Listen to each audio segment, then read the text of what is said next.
Cool. Well, I'm going to start recording. We can hang out. We'll talk a little shop. Um, talk about the fact you were on the podcast earlier this week. We recorded last week and then put it out. Basically, a chance to promote your newest book, which is an AI branding book. Very good, nice and thorough. Really, I feel like go pretty in depth with stuff. Thank you. Thank you. I'm glad you thought it was thorough because I definitely was trying to educate. It was the content is mostly for education. I know all of us pretty much know how to do what we need to do, but I wanted to make sure others that were hearing things, had something tangible to learn from. Stuff has developed really fast too over the last year and a half. So what on, at the end of 2022 versus now, so I think there's a set of skills that kind of build up with that. But at the same time, there are new tools that come out and they kind of introduce, I don't want to say that they like throw a wrench into the gears because that's not right, but they kind of like expand on the space that you're comfortable with. So you have to adapt to that pretty rapidly, I would say. Most recently, over the last, let's say, 6 months, video has really advanced a lot compared to where it was at in the past. So that to me is maybe the bleeding edge of paying attention to like generative AI tools and artwork in general. I know music is and audio is kind of coming up, but to me, as somebody who's done audio for a long time, it is not quite to the point where, I would like it or need it to be. I think that there were very smart tools out even a year ago or I'm sorry, even 10 years ago. And like what we're getting in terms of like generative audio is not quite, uh, it is not impressing me as a listener or as a user quite yet, but I think it'll get there. Why is that? Let's talk about that. That to me is really fascinating. Why? What is it? Is it too tinny sounding still, or It's you could not tell the the difference? Oh yeah, it's not the quality of the audio so much. I think Mhm. in some cases you do get some very good quality, but it's not a solid compositional tool. And so let's say like GarageBand, 10 years ago, you could turn a male voice into a female voice or vice versa, right in GarageBand. Um, you could do emphasis detection with drums. So you could create a drum track right inside of GarageBand and other tools. And it's just the stuff that I'm seeing now from generative AI, they're just parlor tricks comparatively. So being able to emulate a voice, like I'm not into deep fake stuff. I don't really advocate for that. Not because uh, I think it's bad. I just think it's a waste of time. There's more interesting things to be creating and saying and doing than, I don't know, just making just fake media of celebrities or whatever is not interesting to me. It's not a compelling use case. I'm fine with it. I think that, people should do whatever they want with the tools, but to me it's just not um, I, what I would use it for. I agree. I agree. Yeah. I yeah, the deep fake thing doesn't. I don't know. It's unappealing to me as an artist. I don't know. When I use voice, it's mostly to enhance things or make the experience that I'm trying to get across sound better or look better or feel something. And it does it a lot better than if I were to do my own. like recording of myself. I don't know. I don't know. Anyways, we can make a whole like a whole space around that, which would be really interesting. Yeah, for sure. Hey, what's up, Darren? Welcome to the stage. If you are interested in talking shop or promoting your work, or you have questions about Terry's newest book, she also has a load of fiction stuff, and I do intend to get into that part of things as well over the course of the conversation. But you're hanging out and you're here, so feel free. Hey, I just wanted to ask you, what's your opinion on the AI use that Nicki Minaj uses? I'm not even familiar with it. What did she do? So she basically like promotes like her singles through AI, album art, and like hands have 6 fingers and all things like that. So it's like crazy. Oh, I'm fine with that. It's cool. I'm using AI today to create imagery, for my own work. And I think that when the hands are kind of messed up, that's just the state of the way things are currently. It's not to say that it won't get better. I do believe it will. I think, interestingly enough, right now, we have much better hands, but we still have kind of like weird feet and shoes. And the models don't understand that there are feet inside of shoes or inside of socks.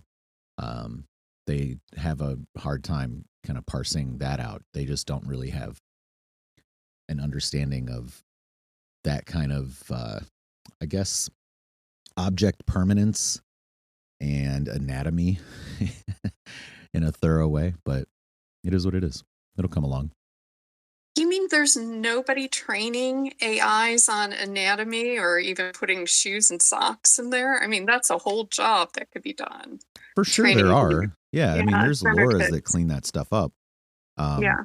But I guess in a in an intuitive and like logical way, in terms of like what they have the capacity to understand at, at a base level, the way that we learn and we understand anatomy and object permanence. They're not there yet, but it will be. Carlos, Chris, we are talking with Terry about her writing and her publications today. If you would like to ask a question or talk shop, you're more than welcome to.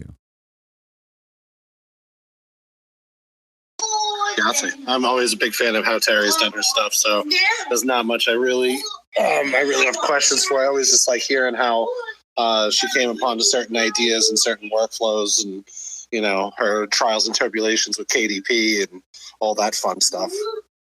Yeah, KDP's been kind of evolving a bit over the last, let's say, 3 months, actually.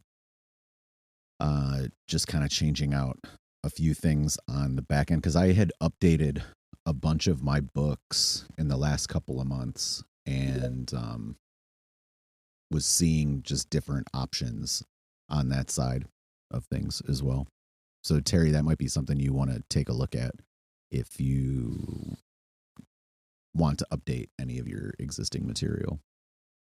Ooh, that's good to know. Yeah. At first KDP was such a pain to use.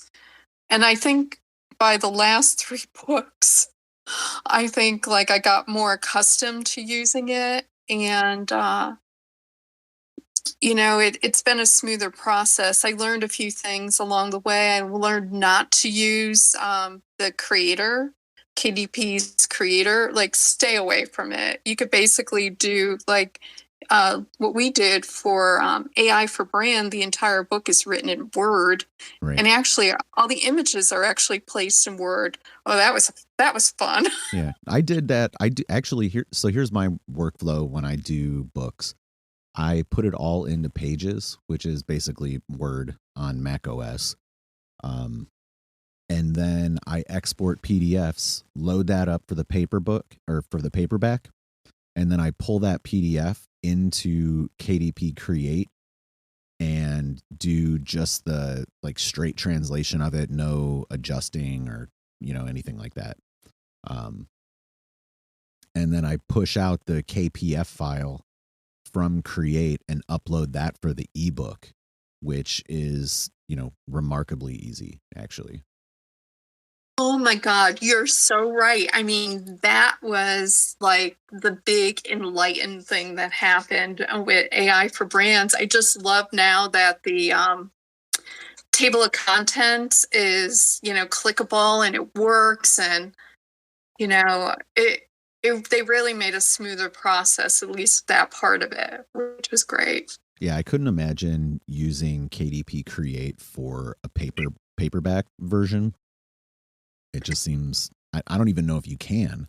But using it for the Kindle and the app version that Amazon has, that when you just do the direct page placement kind of thing, the third option down inside of there, that is very, very easy.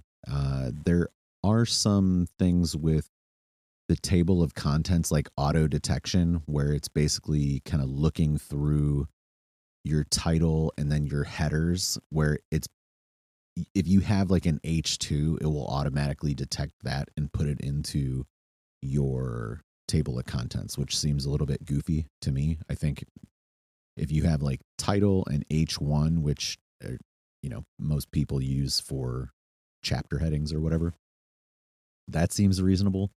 But the going back through, and then if there are, say, if there's like an H1 and an H2 on the same page, you basically have to go through and deselect and then recreate your H1 contents insertion on there, which is just not very intuitive. But besides that, yeah, it's all right.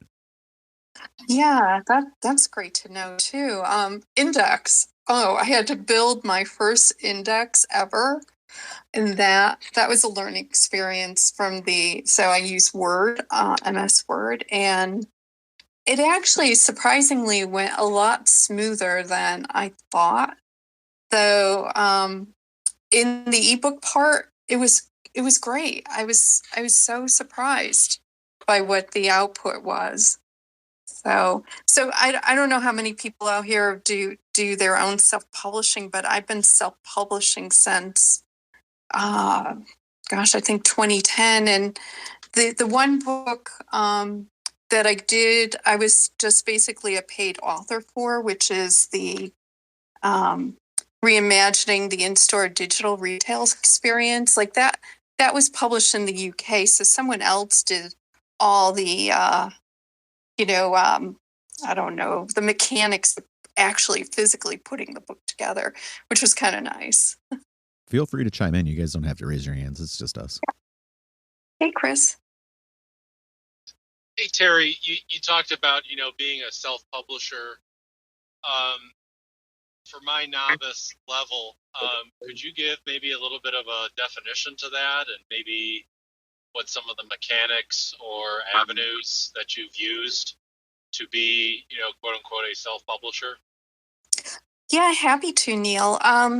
So the big misunderstanding is you need your own like physical publishing company. So you don't. So I, except for AI for brands, I published under my own name. So I do have like a logo that I actually use for some of the books that I did, but I didn't create or manufacture or go out and get IP for my own publishing company. So the difference is I didn't submit my work to a publishing house to have them scrutinize it, and maybe, some of the books that I wanted to publish had a timing aspect to them. So where the editor of a publishing company would probably take a red pen to most of my stuff, and then it might take longer than I really like for it to get out there into the world. So that's the reason why I opted to do my own. I just didn't like the frustration of having to shop my book, and I wanted to control like how it was created, what it looked like, what the content, was in there. I did pay for people to actually do some of the editing on it. I'm the world's worst editor. But other than that, everything is, you have your own royalties. You have to do your own marketing. Even for first time publishers from a publishing company, they don't pay for your marketing. You do it yourself. So they may help with a few little things like setting up, in-store book visits and things like that. But that's very rare.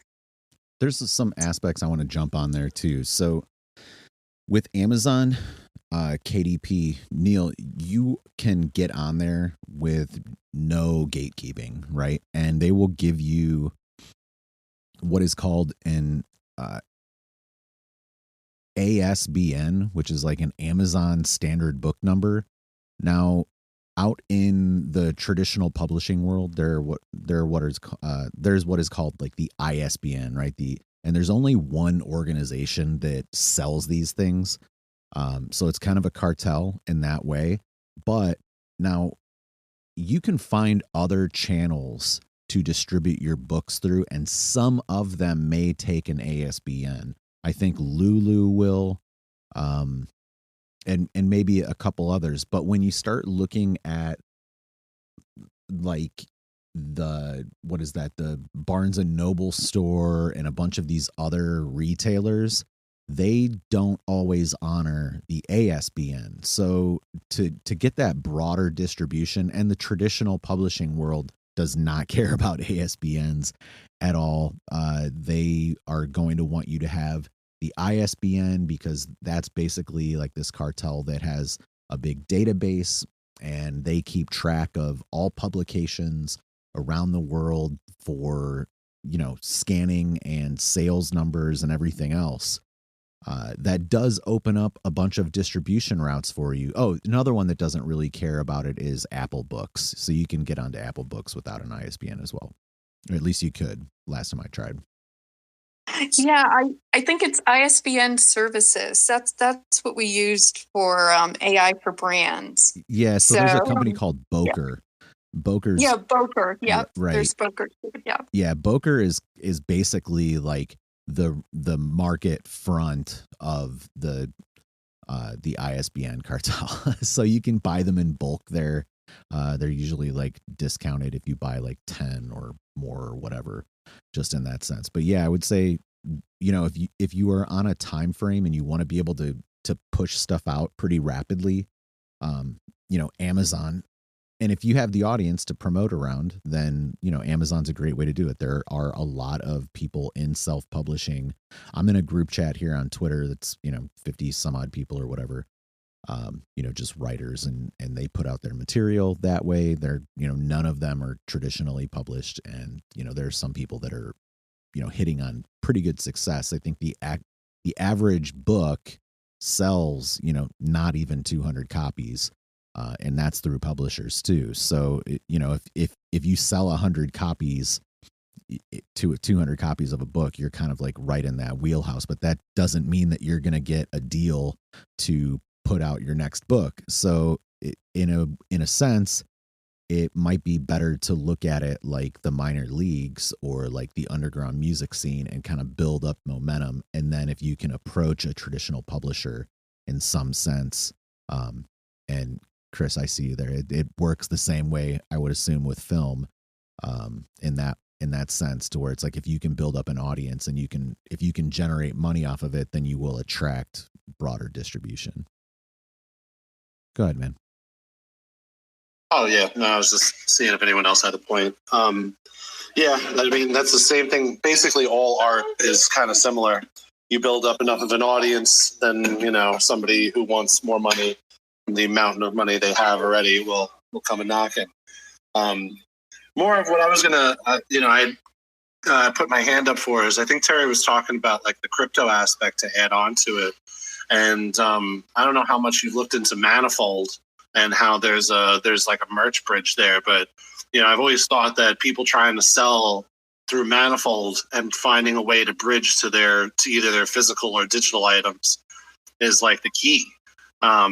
Just only because of whatever audience you can build up through Twitter and through Web3, because it is its own sales niche from so many different angles. It's its own sales niche, especially if you could take crypto for certain things. It's friggin' insane.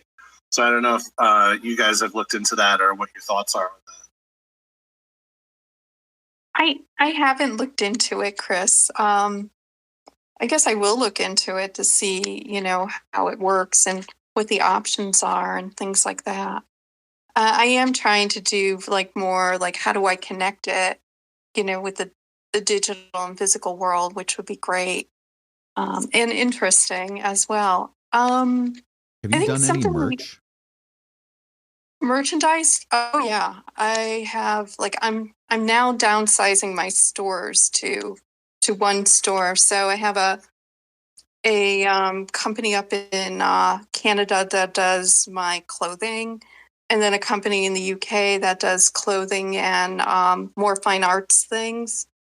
But I'm trying to downsize everything to one store so I could actually have a sell direct from my website, which would be so much helpful. Do you have is the store you have self-hosted, or are you doing it through another service?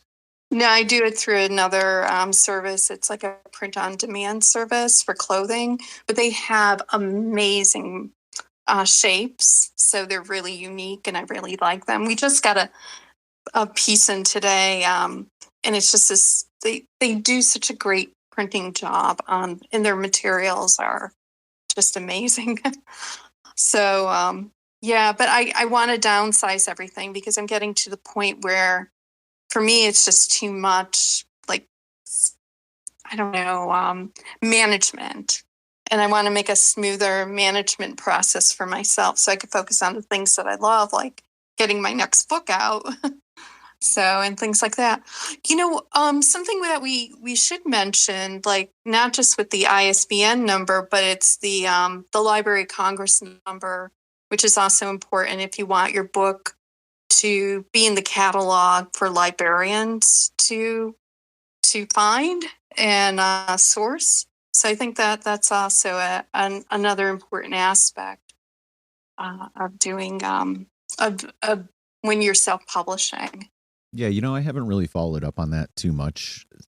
Some other people have put some of my books into libraries, which is awesome, on their part. But yeah, that's definitely something that I don't think comes up quite enough in general. And it's probably something I need to look into. Yeah, what is it? AI for Brands was the first one that I did the whole LLOC, which was really an incredible experience. Actually, Frank, who's the co-author, he has all this stuff down. So he was great to lean on and really understand the mechanics around it and why we needed to do that and stuff like that. Which is good because, like you, Michael, I do have a list of libraries that I send. Or your friends send your books to libraries. I have a list of libraries that I send to. But it would be nice to be on the list for the other libraries. So here's an interesting piece too. So, you can go and make a request at your library for them to purchase, and that's something I advocate for. Now, on the audiobook side, because I do all my own audiobooks too. So they are tapped into Overdrive and Libby a lot of times for their audiobook platform. I guess some of them buy individual, but a lot of them are using this larger network platform to source audiobook material. So occasionally, I'll get a library that buys my entire catalog, which is fantastic, and then it's available to their members, their usership that way. And that doesn't, there's, to my knowledge, they're not requiring traditional ISBN or anything from the Library of Congress or anything like that. They can just acquire what they want. Oh my God, that's a great tip. That's really cool. Just a question either of you can answer. It's what's the approach for that? Is that just like sending them like kind of a cold letter, or you go in, you warm them up, talk to somebody? Like, what's that situation like for an acquisition request? Yeah, for a library to acquire whatever it is you put. So for the paperbacks, so at your local library, right? You would go in and you can say, hey, I would like to request a paperback acquisition. Sometimes if they're part of a larger network of libraries, they will search and see if it's available via interlibrary loan. And if it is, then they'll get it for you that way. If it isn't, then, they will put that on their list of future acquisitions, and then they will purchase that book in a lot of cases. So that's a good way to, get a couple of sales or anything like that. I don't know how many libraries you have around you or how many you're a member of or whatever, but that's, one way of driving some book sales. And then in terms of the audiobook side of things, people with Libby, they're pulling from some database. So when you're in there, you can search for titles and it will pull up that metadata. And then you can basically like put in a request, an acquisition request, right through that app. So then that library network is, that's going into some database or list on their side of things as well. So you just go in there as you and you just request for an acquisition, like, and they're just like, okay, we'll take a look, type of thing. Or like, is there any approval process? Like, what? It just seems so crazy to me. Just because that might be the only difference in most other art is like, there's no place that you could just go, hey, public institution, acquire my film or acquire my comic book or acquire my album. Well, there's no other place for that. So, like, if you don't belong to that library, you probably can't make a request there. So I couldn't just call up your library without being, a member or a resident of that community and request that they purchase my book. You can do that. You could go in there and request, all of my books, and they would then do that. Same thing with Libby. If you have a library card, you put in that data into Libby, and then you have access to all of the audiobooks in their network. But then you can go in there and search for different authors and their book releases, and it has an option for requesting to be like, inform me when this becomes available, and it goes into some kind of list or whatever. Because like I've requested books that were not available to me, and then they were later made available. So the library system had acquired it. And so like, for me, the library, I have a handful of library cards, but one of them is really, really huge. Their network is really huge. They have like 40,000 titles, but they also have multiple copies of titles. So any one individual library, can make their copy available through that interlibrary audiobook loan service or something like that. But then also they can all get their own copy to make sure that their membership has it available to them. Perhaps not exclusively, but more readily. I would say it that way. Wow, that's such great information. Jeez, I had no idea. Yeah, and I cannot advocate enough for audiobooks.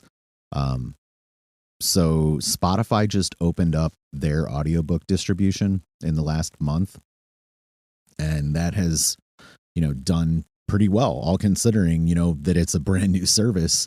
If you have premium on there, you can get, I think it's like 15 hours a month of audiobooks, which is more audio than I have available in my catalog personally right now. But, there are some books that are very, very long, that'll be 30 and 40 hours long. So you might have to kind of build up to that or something. I don't know exactly how their rollover system works or anything like that, but yeah, I think and here's another thing too. So if you are distributing your paperback and ebooks on Amazon, and then you have an audiobook that you are pushing through onto Audible, you can connect that listing from Audible to the paperback on Amazon. So if you go and search any of my books, there's a paperback, an ebook, and an audiobook option available on the listing on Amazon. So it makes all of those available together on the same page. You don't have to go over to Audible to find the audiobook. It puts it right there. Yeah, I have that with the only audio book I have is Laundrygate, but it's all connected, which is so nice. Right. It makes it so much easier. Yeah. I would highly advocate for anybody to do their audiobook.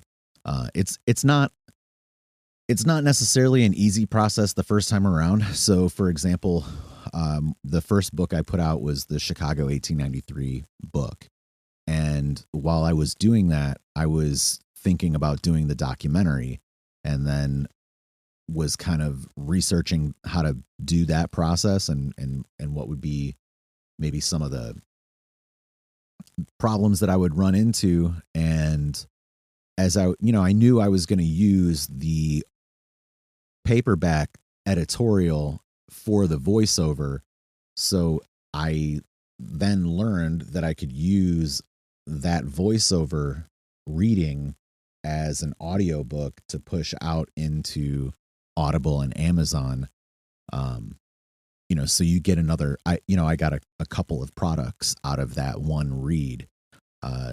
In that amount of time, I've kind of streamlined my audiobook production process. So now I actually do my audiobook readings before I put out, a paperback and an ebook, because I use it as a proofreading exercise, just like one last round of getting a look at the copy and making any slight revisions or changes as I feel are necessary, just based off of how it feels while I'm reading it aloud and listening to that. Oh my God, that's another great tip. I wish I knew that when I was doing Laundrygate, because I think doing it like that would have saved me in a ton of edits.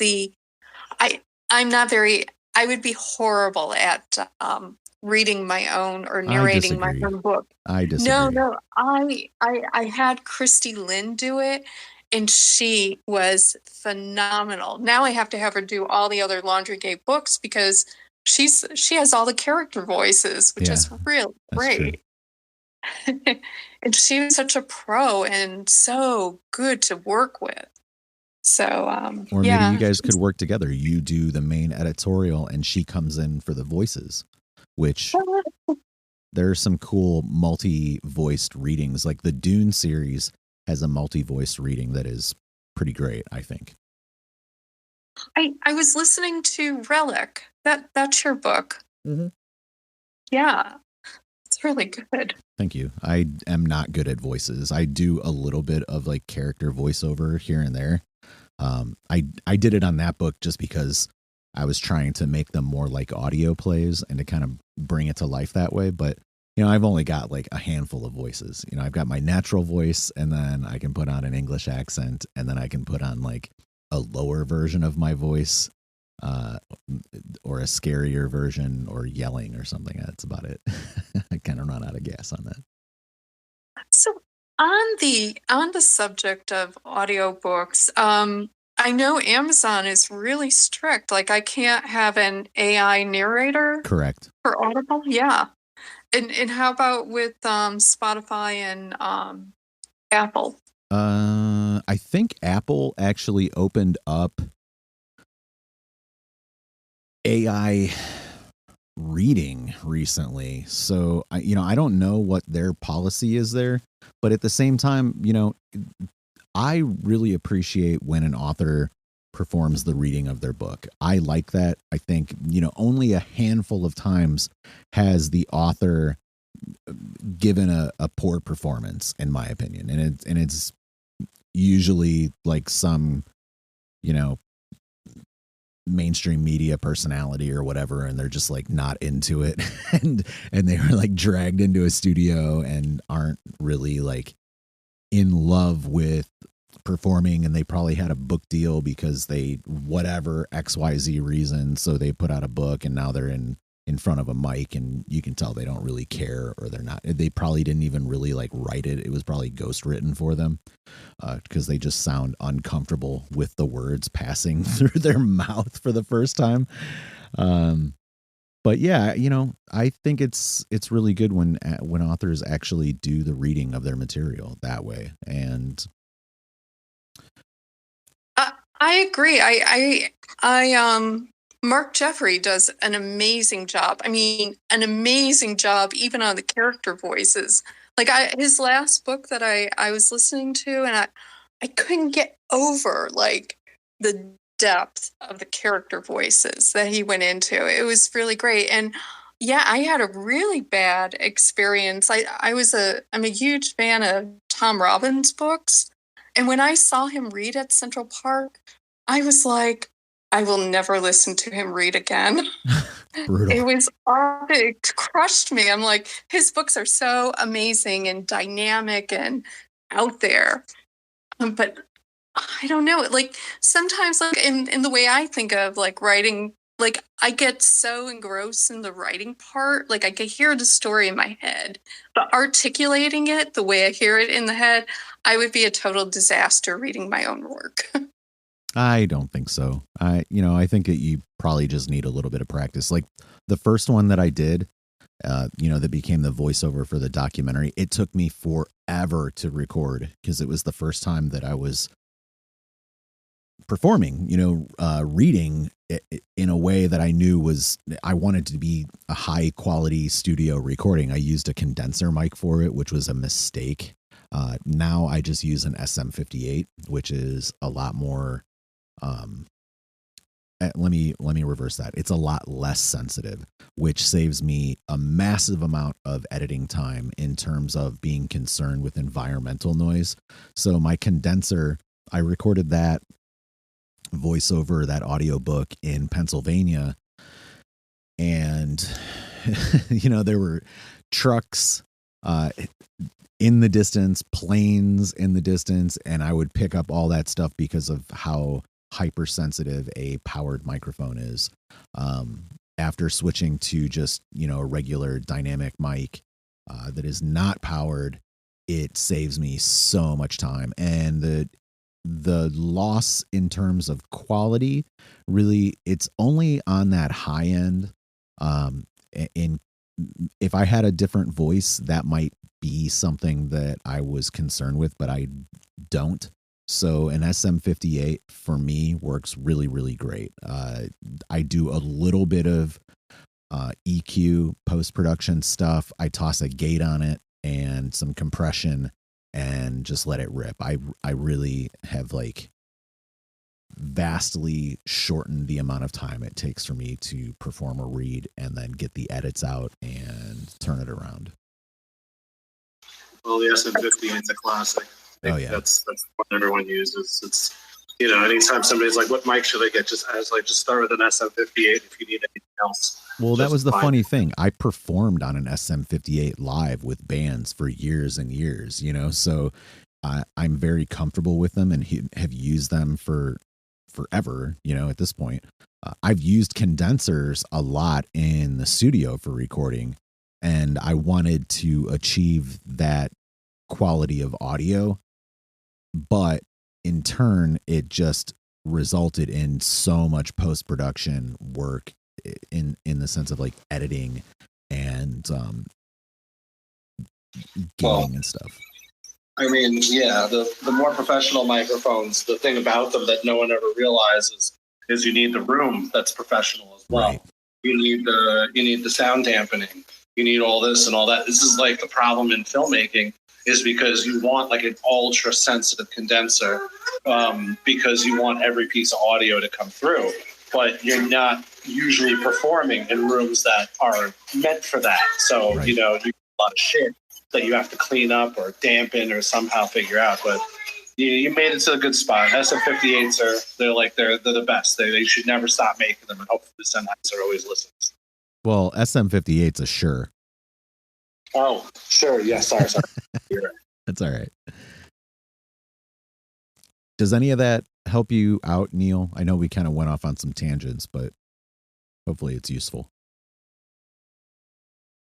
No, very much. And yeah, I mean, I appreciate guys. Some of the smartest people in the space are in this room right now. So yeah, it's just a whole nother rabbit hole for me to go down and learn about.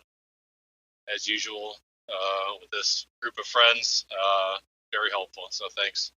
Yeah, if you ever have questions about it, I'm sure Terry would help you, but I'd be more than happy to look over whatever you got too. And I know you have a magazine that you're doing, right? Yeah, I did the one. I mean, made some physicals. Black picked one up. Yeah. With over the past 10 years, I would imagine there's probably some data to back this up. But I mean, just with the growth in technology and tablets and phones in everyone's hands now, it just seems to be a big shift towards ebooks as opposed to traditional books. I would imagine. Correct? I would refute that. Okay. So for me, there's paperbacks and audiobooks vastly outsell ebooks at this point. I think that the ebook side of things got really saturated, and then just the nature of how rapidly you can push out crap, that happened, and now we've got AI where people are just like really, really quickly turning out some crap, and like to be able to produce paperbacks, you can either do the cover layout yourself, or say with KDP, you can use their cover designer, but you still have to like physically be doing that. You can't just like ask ChatGPT to turn out a thing, because you either have to use their interface or you have to download a custom template based on your word count.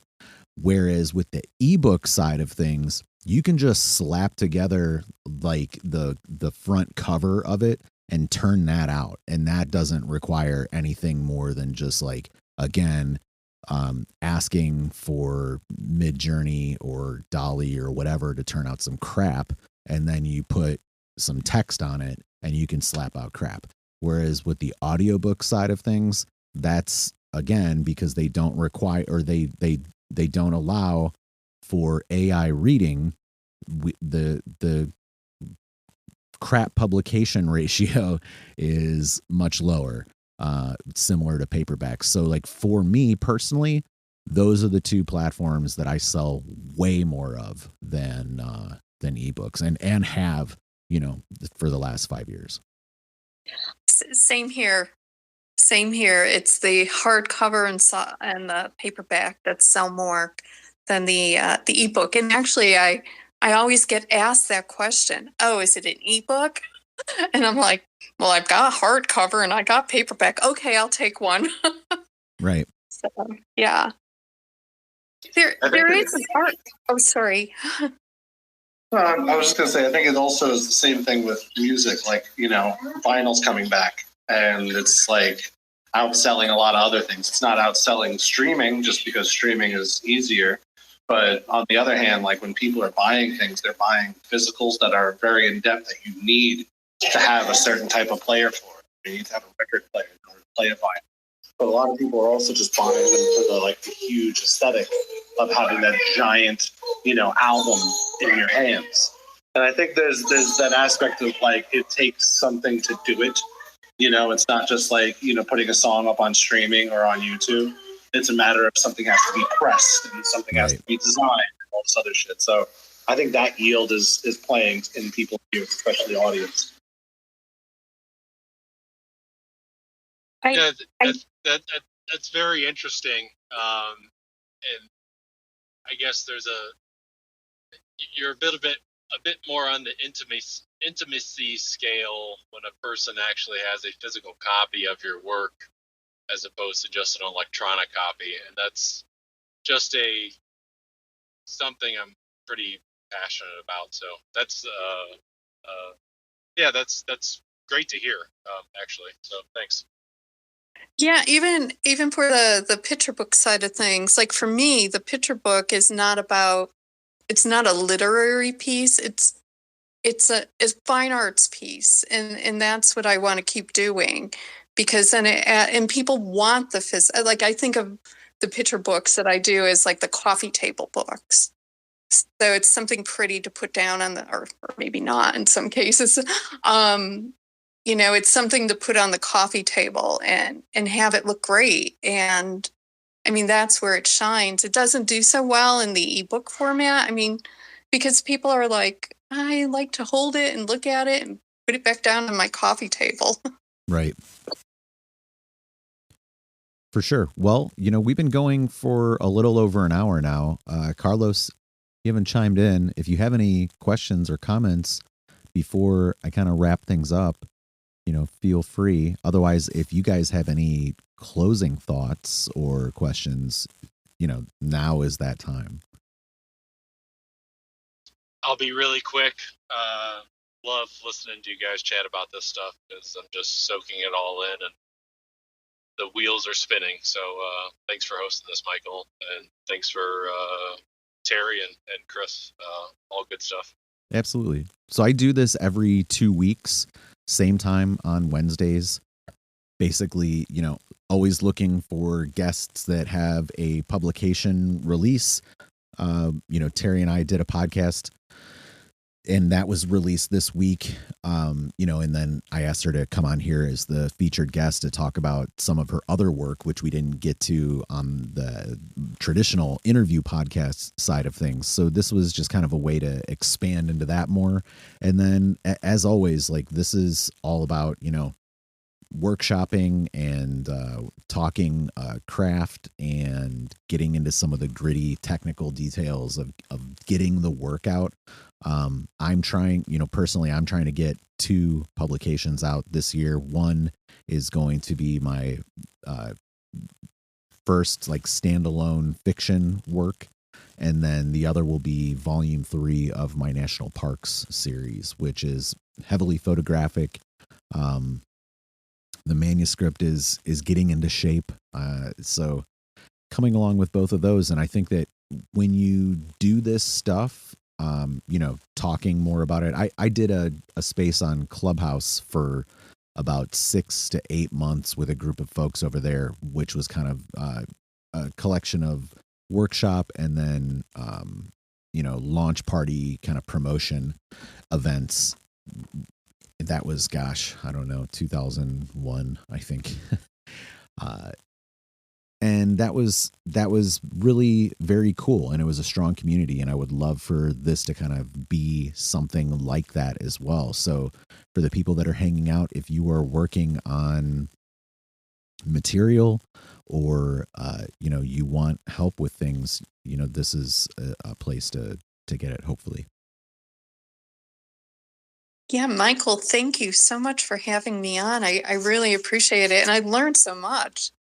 Those were great suggestions and tips on the publishing side of things. And I have 2 books that I plan on getting out this year. One is a picture book called Strange Place, which I'm putting through Black's Neil, and Neil knows about it. Like it's and Michael, you're in the studio, and I think Chris shows up every once in a while too. Right. So Black's AI studio, and so Strange Place will be about 150 pages of illustration, and basically I'm learning how to be a better typographer. And then the other is I'm 75% finished writing the next volume of Laundrygate, which I think is going to be published by the end of the year. I keep putting it off because Laundrygate is my baby, and I like to take my time with it. So But again, thank you so much. I really appreciate like being on the podcast and being in this space, and I've learned a lot from you, and this has been wonderful.